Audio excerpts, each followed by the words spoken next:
What's up, everybody? Welcome back to another episode of Spectator Sports. As always, I'm your host, Sebastian Fonseca. You guys know what to do. If you're new to the channel, please like this video, subscribe to the channel. It makes a massive difference in that YouTube algorithm. Take a look at our Instagram and TikTok pages. All links are in the description, and you can get the audio from this podcast on Spotify, also linked in the description. Dak Prescott has come into training camp focused on fixing this turnover issue. He's already made a promise or a prediction that he will throw fewer than 10 interceptions this season. This is coming on the back of him leading the league in interceptions last year when he only played in 12 games, and that's a huge red flag because only a few years ago Carson Wentz did the same thing for the Philadelphia Eagles and he was immediately shipped out of Philadelphia. Now, different case, different scenario. Wentz is currently out of the league, but Dak Prescott, I think, has a similar body of work that is kind of closer to what we see in Carson Wentz. We know that Dak Prescott came into the league in 2016 and he took the league by storm just because he wasn't that big with turnovers. He only threw 4 interceptions his rookie year. I don't know how many fumbles he had, but it was also pretty few. So he kept the ball safe within the Dallas offense. So that's huge. Rookie, young quarterbacks, ball security is a big time thing. Dak has always had a loaded roster. He inherited the Great Wall of Dallas in 2016 from Tony Romo, best offensive line, and he had the best running back at the time in Zeke Elliott. And as Zeke continued to get that boatload of carries, and this was before even Tony Pollard was in the league, Zeke had 2 rushing titles, and every year that Zeke won a rushing title, the Dallas Cowboys made the playoffs. And when the Dallas Cowboys have a good running attack, Dak isn't asked to do a lot. He can rely off play action. The defense is going to play a little bit more in the box. Those windows for throwing lanes open up. But since 2019 season, the Dallas offense has evolved into a little bit more of a pass-first offense, thanks to the emergence of CeeDee Lamb, the first addition in Amari Cooper that really changed things around for Dak Prescott in 2017, 2018. He struggled without Ezekiel Elliott, and for the first half of 2018, the Dallas Cowboys were 3-5, looking like they were going to miss the playoffs. But Amari Cooper gets traded from the Oakland Raiders, and the rest is history. He changes life in Dallas. But since he was traded away, Dallas is focusing on their 2 receivers in CeeDee Lamb and also Michael Gallup. Now, Gallup was coming off of that torn ACL, so it was more to do with CeeDee Lamb and a few other tight ends in this running attack. But still, the Dallas Cowboys had to rely on Dak Prescott. But when he has to put his chips to the center of the table, this is when he folds. Unfortunately for Dak, he's come up small way too many times in the playoffs in big games when Dallas really needs him to be a top tier quarterback. And this is going back to also how the offense has changed over from Kellen Moore to Mike McCarthy. Now, Mike McCarthy is obviously heading into a tumultuous year where it's kind of like a do or die season for him before he gets axed. And I don't think, unless Dallas changes anything, he could be on the way out. He's going to be taking over play calling abilities for the Dallas offense, and that means that he's going to be working on focusing on the running game and taking the things away from Dak Prescott so he's not so much of a heavy point of this offense. And when you're getting paid the big dollars that he wanted back in 2021, that's a kind of a weird instant, right? Because Joe Burrow, Justin Herbert, Patrick Mahomes, those elite quarterbacks have been doing more with less, right? They've been always been players that have been asked to develop and then evolve. Mahomes has done it now without Tyreek Hill. Justin Herbert has done it with a patchwork offensive line and receivers that are always banged up. Joe Burrow has done it also with a patchwork offensive line, but still been able to carry the Bengals to a Super Bowl appearance. Dak hasn't been that fortunate. He's had a lot more and he hasn't been able to produce. That has always been my gripe with him. He's been this trust fund baby in terms of NFL assets, and he hasn't done anything to prove that he really is an elite quarterback in this league. And right now it's going to be a big test because in training camp he's thrown a ton of interceptions. I mean, even Trayvon Diggs has been jawing at him when he's intercepting Dak Prescott in practice. And now, thankfully for Dak, he doesn't have to go against this vaunted defense in Micah Parsons, Stephon Gilmore, and Trayvon Diggs that I mentioned before. But there's going to be a ton of big-time defenses that Dallas has to get through. They have to play the New York Jets in week 2. They'll eventually play the Philadelphia Eagles defense twice. they'll have to play the San Francisco 49ers on a Sunday night as well. That's just to name a few. There are a ton of defenses last year that were mediocre and still intercepted Dak Prescott or forced him into mistakes. So we'll have to see how this evolves, because it's certainly going to be a little bit of a thing that's in the back seat for the Dallas Cowboys this season, just to see how Dak is going to be pressing, how he's going to be trying to make the big plays but not press and not force the issue. Because remember, when playing loose and free, that's kind of the best case scenario for any quarterback or any player in the NFL, when you don't really feel that pressure. But when he starts to feel that pressure, he's been a player that comes up short. With him, if he doesn't do anything to really improve the Dallas Cowboys in terms of getting past the divisional round, something they haven't done in over 30 years, I might have to look at retooling the roster in terms of first getting rid of Mike McCarthy, getting some new coaching perspective from that end, but also looking at a new quarterback in Dallas. The class of 2023 for the Naismith Basketball Hall of Fame is probably going to go down as one of the best in history. To start off, we have Becky Hammon, the current head coach of the Vegas Aces, but back in her playing days, she was one hell of a player. She won a couple of WNBA titles. She played times with the New York Liberty and later with the San Antonio Stars. She led the league in assists one year and also made several WNBA All-Star games. And this was when Team USA, at least for women's basketball, didn't even give her a tryout, which definitely is a loaded roster at the time, so maybe it was just really hard to find a place for her. But she decided to go over to Russia, and she had a Russian citizenship, so that's how she ended up being eligible to represent Russia in the Olympics, and simply carried Russia to the bronze medal back in 2008. And she is now the first ever Russian player, men's or women's, to make the Naismith Basketball Hall of Fame, and that's really, really cool. I'm super happy for her and wish her well for her coaching career. She's going to be great for the Vegas Aces. Now, Becky, she spent 8 years as an assistant head coach with the San Antonio Spurs, learning under one of the best head coaches of the modern era in Gregg Popovich, who was also part of the 2023 class. And part of his enshrinement, he reminisced on the great days back with the Spurs with Tim Duncan, Tony Parker, Manu Ginobili, en route to winning 5 titles. He is the all-time winningest head coach in terms of regular season wins. He has done so much for this game. We can appreciate what he has been able to do for the San Antonio Spurs, just simply bringing them from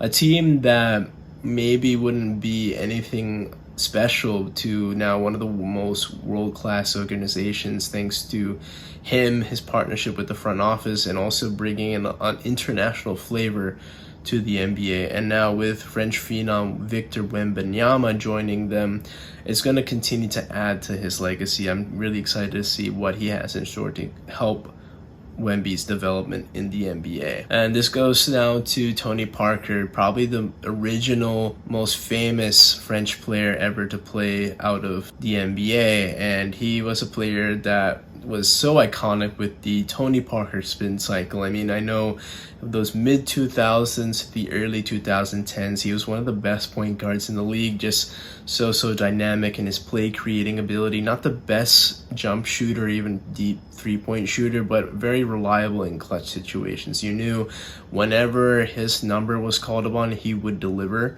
and this was part of his dominant run in the 2007 finals. He was the first ever European player to ever win a finals MVP, and definitely worthy of being a first ballot Hall of Famer. Just changed the game and definitely helped a lot of European players transition from what we see now, from FIBA to just playing for your local European club, to now being arguably some of the faces of the NBA. And the next instrumental piece for the 2023 Naismith Hall of Fame class was Pau Gasol. He was one of my favorite players growing up as a kid. In those late 2000s, he was brought on from Memphis to LA to help Kobe win championships and bring the Lakers just one back at the Boston Celtics. He was called out by Kobe in 2008. He played soft against the Boston Celtics. He came second in the Olympics to Team USA with his side in Spain. And Kobe really pushed him unlike any other player that we've ever seen. I know that Kobe and Shaq are the most iconic duo of the modern era. I love them personally, but I have a really big soft spot for Kobe and Pau just because I think that, in my personal opinion, he was my favorite big man to watch play for the Lakers. What Pau could do in the high post and pass, and this was something that we see out of Nikola Jokic do quite on a regular basis, but for a 7-footer at that time, those passes he made were just something unbelievable. I remember when he was leading a fast break as a 7-footer, making a couple through the leg dribble, making a nice pass over to Trevor Ariza for a dunk. That was the epitome of my childhood right there in my teenage years, and I will always remember the great times of Pau Gasol, just him having this redemption arc, winning a championship in 2009 and later in 2010 against the Boston Celtics, where he was able to redeem himself against that physical team, and he did so well. Kobe pushed him, and they have this brotherhood that remains to this day despite Kobe's passing. And his ceremony in his speech, Pau mentioned countless times about how Kobe is his hermano, and they would speak in Spanish constantly on the court just because Kobe is very fluent in Spanish. Growing up in Europe for a little bit of time, he picked it up just like the back of his hand. So that relationship there is just second to none. And I couldn't be happier for Pau Gasol. I mean, he was just so instrumental for the Lakers winning 2 championships in those late 2000s. Worthy of the Hall of Fame, and certainly I would love to see a statue outside of the Lakers Stadium in the future. And this goes to another big man in Dirk Nowitzki. And Dirk was a guy that just changed the game. I mean, a lot of these guys have changed the game, but Dirk individually, he was the first true big man that was like 7 feet that could shoot 3-pointers on a regular basis. He had a 50, 40, 90 season. I remember he won an MVP in 2007. He has this patented one-legged fadeaway that we all know and love, and he changed the game in terms of just basically creating that stretch 4 position that we know today. He took defenders off the dribble from the high post. Just remember so many times that when guys like Serge Ibaka in that OKC series in 2011 tried to guard him, he just stood no chance. Shot blockers wouldn't have a chance in even deterring his shot because that one-legged fadeaway creates so much space. What he was able to do for Dallas, just like how Pop was able to change the culture in San Antonio, he changed the culture in Dallas. Dallas was always a franchise that was middling. They never really made the playoffs consistently, and he's now changed a franchise that was a bottom tier to being one of the most well-run franchises. Now, they're not as good as the San Antonio Spurs, but certainly him winning a title in 2011 against LeBron and those big 3 Miami Heat, was probably the best run we've seen in the last 10 or 15 years. This one man carrying his team all the way to the title. And to go to the other side of that big-time upset in 2011, we know that Dwyane Wade was also part of this class, and he's probably the best player in this whole Hall of Fame class just because he's won a Finals MVP with that big-time run in 2006, leading the Miami Heat to their first ever title, averaging almost 35 points a game against Dirk's Mavs back in 2006, and he paved the way for LeBron to be the player that he is today. He showed LeBron how to be a leader, how to be a true alpha per se, and he's a great two-way guard. I mean, he was one of the best shot blocking shooting guards I've ever seen, other than like Michael Jordan per se. He could block shots, he could get steals, and is so explosive. Definitely go down as one of the best shooting guards of all time. Dwyane is an iconic player, the best player to ever put on a Miami Heat jersey, and with his legacy, I mean, he'll go down as the 3rd best shooting guard of all time. The Premier League is back, and we've had a ton of moves in this off-season, but to start off with the defending champions Manchester City, they resumed right where they left off. I mean, the defending champions and also the defending treble holders of the Champions League trophy, the Premier League trophy, and the FA Cup Haaland just is a phenomenal player. He only took 4 minutes to take Man City up 1 goal and had a first half brace, just something that you don't really see these days. I mean, a brace for an entire match is one thing, but a first half brace, something truly special. And could he break his own record that he set last season? I don't know, but he's just such a dynamic player. Like I said, he's been the missing piece for Man City, I think. Now, De Bruyne did pick up an injury. Not sure what his status will be for the next match against Newcastle, who I'm really high on this season. I think them winning a Champions League spot is going to put them on the map. Now, that's going to create some new challenges for this club, who usually are only really playing in the FA Cup, maybe the League Cup and Premier League, but this added tournament in the midweek is certainly going to add in a little bit more fatigue.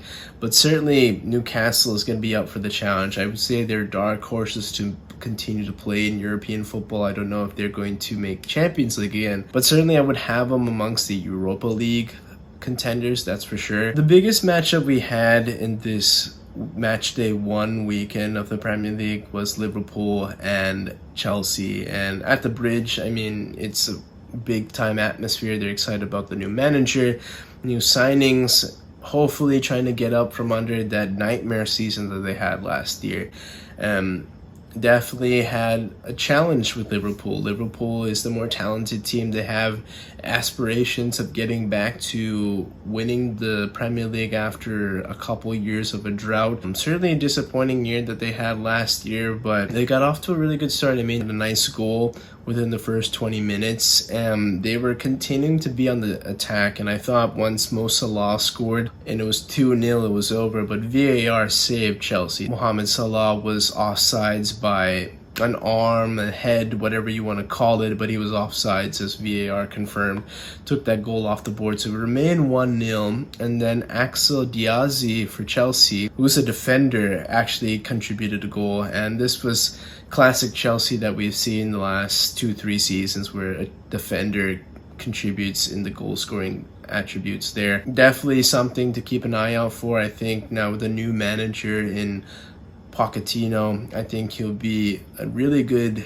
fresh breath for Chelsea. I think with the new signing that they made in Moises Caicedo, which we'll talk about a little bit later, will add on to what they're trying to do. But Enzo has been looking so good. I mean, he's been great ever since coming from Benfica last year, but him now being a little bit more seasoned with the Chelsea culture and what Pochettino wants to do, I think will pay in big dividends. And them salvaging a 1-1 draw, I think, is more of a win for Chelsea. It's a draw, positive result, and also just gets morale, saying that we can contend with these bigger clubs than what we used to do last season, where we completely struggled. So a good start for Chelsea. Disappointing start for Liverpool, but they have a lot more fixtures to change that around. Let's go into the big news for Chelsea. Like I said, they were able to get Moises Caicedo from Brighton, and now this adds a running mate with Enzo Fernandez in the middle. We know Chelsea has been trying to reboot the middle ever since they let go of Conte, and then they had Jorginho. I mean, that 2021 Champions League run where they were really focused on defense in the midfield, they're trying to recreate that now. Will that translate to Champions League? No. I mean, they're not even in Champions League this year, but it's all about focusing in on the middle. And now Enzo has been a solid foundational piece, a building block for Poch. What they need to do is also just get him a running mate, and that's what I think Moises will do. Now, Moises' transfer fee, certainly expensive, £115, that's a huge amount, definitely. It's an astronomical fee. But when you look at the numbers, I mean, Harry Maguire was for £80 or so when he was brought into Manchester United. So a lot of players are brought in for a ton of money. Now, do they validate that? Sometimes they do, sometimes they don't. But Moises is a player I think is certainly worth that, and now that he's going to be part of a big club and he's going to be under a manager that really knows how to utilize his skill as a more of a defensive midfielder but can be a little bit more forward, I think will be a great difference for Chelsea, and I'm really excited to see what Moises Caicedo can bring to the Blues. So the NFL season is right around the corner, and I wanted to preview how I think these teams will do. And let's start off with the AFC South. We know that the defending champion division title winners in the Jacksonville Jaguars, they have big aspirations coming into this season. We talked about how Calvin Ridley will be an extra dimension to the Jaguars offense. I talked about how when they reloaded with Evan Ingram, they have this huge offensive explosion probably awaiting them in 2023, and I think that's definitely going to happen. I mean, they are having such a good training camp with Trevor Lawrence back under the tutelage of Doug Peterson, a renowned winning head coach, and they already were left for dead last season. Let's remember they had a really, really bad start, turned it around. They not only just won their division, but won a playoff game and even took Kansas City to the fourth quarter where it was a one-possession game, only lost by 7. And I think that was something to really hang your hat on as a positive mark for this season. The Jaguars are coming. It's just a matter of will they be able to make that same type of mark that they had last season compared to this year, or even take a step forward. The offense tells me 100% yes. I mean, Calvin Ridley is motivated. He's having one of the best training camps that we've been hearing. Numerous reports are saying he's motivated, he's ready to go, he is looking like an elite receiver, and they already looked really good just with Kristen Kirk as their number 1 receiver. Now he can go back to his more comfortable slot position, and then you have Calvin Ridley on the outside, you have Evan Ingram, you have Travis Etienne out of the backfield. Offensive line I think is still pretty solid, but the defense certainly concerns me, and it's just a matter of will this offense be able to carry them forward and put up a ton of points and just have the defense be a middle of the pack defense. I think they'll be favorites to win the AFC South. Now the Tennessee Titans, that's a team that was looking like they would be locks to win the 2022 AFC South title. They were coming off of a year where they were the number 1 seed in 2021 in the entire AFC playoff pool. Unfortunately, they had a pretty bad run where they faced the Cincinnati Bengals, flamed out. And heading into the next season, they lost A.J. Brown to a trade, and Tannehill suffered an injury late in October or early November, and the wheels fell off from there. Tennessee is going to be focused on the run game around Derrick Henry, and they'll use that to play action for Ryan Tannehill to find newly signed receiver in DeAndre Hopkins. I think Hop is certainly going to be motivated to play a lot better than he has in his last 2-3 seasons in Arizona, but really excited to see him in a new atmosphere paired with Derrick Henry. The defense has always been a playoff worthy defense, and Mike Vrabel, you know, he's going to get his guys playing hard, ready to go. They always have the effort. It's just a matter of like who's their quarterback going to be.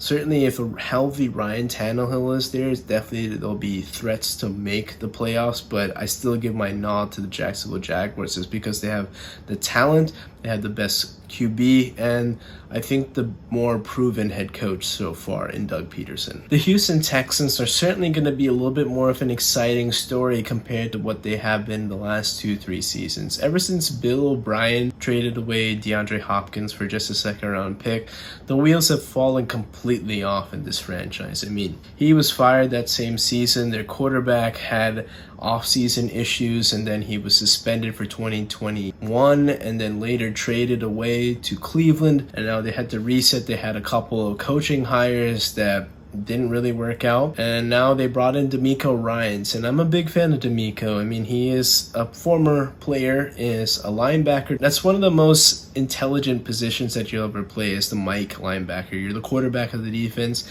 He knows defensive concepts. He is under the wing of Robert Saleh, a current head coach for the New York Jets, and then later took the reins as the DC for the very talented and vaunted San Francisco 49ers defense. Now, did he have a lot of talent there? Absolutely.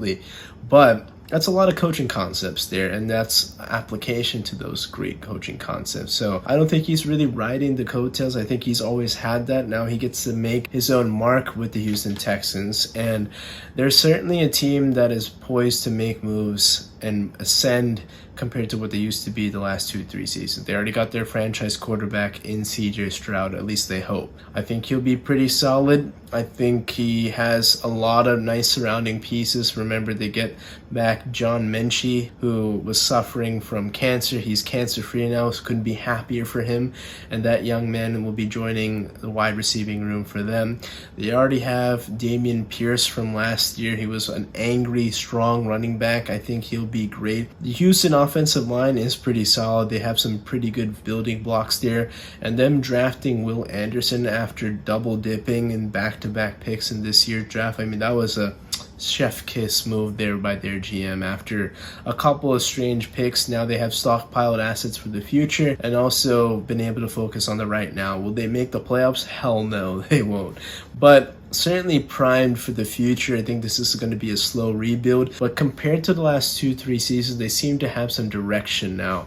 I do project them to have maybe 6 wins. That would be a pretty good goal for them compared to what they were at 3-13-1 last season, but let's see how it unfolds. The Indianapolis Colts finally decided that we're not going to go try to retool the roster with a veteran quarterback. They've tried that with Jacoby Brissett, Carson Wentz, Phillip Rivers, and then Matt Ryan, and those have turned into epic failures for the Indianapolis Colts. And now this season they'll be working to try to bring Anthony Richardson, their first round draft pick, up to speed. They hope he's the guy. I do think he'll be the guy. He has a lot of great potential. Now he's raw, but he has a lot of great tools, and I think with that offensive line and what Shane Steichen will do in terms of what he was able to do for Jalen Hurts, I think he can do similar things for Anthony Richardson. Then you get to see what Anthony Richardson's all about. Now, I'm not a person that likes to throw my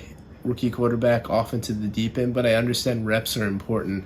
I wouldn't be somebody to take the whole Brett Favre, Aaron Rodgers route where he sits for like 3 seasons. That's a little bit too much. For the Colts overall, I mean, their roster is all over the place. I think offensive line wise, they are not the same as what they used to be, but still pretty good. Certainly they'll need to bring him back because Zach Moss is already hurt. He's broken his arm, so he'll be missing some time. I'm not sure what the running back room is going to look like for the Indianapolis Colts, but right now the Colts still have a lot of steps to do or make before they really get back into that AFC South contention. But for right now, I think the rankings, what they'll have is similar to last season, but we'll have the Jacksonville Jaguars in first place. We'll probably get about 11-12 wins. I see that. The Tennessee Titans will be in that middle tier, in that 7-10, 8-9 range. I think they'll miss the playoffs.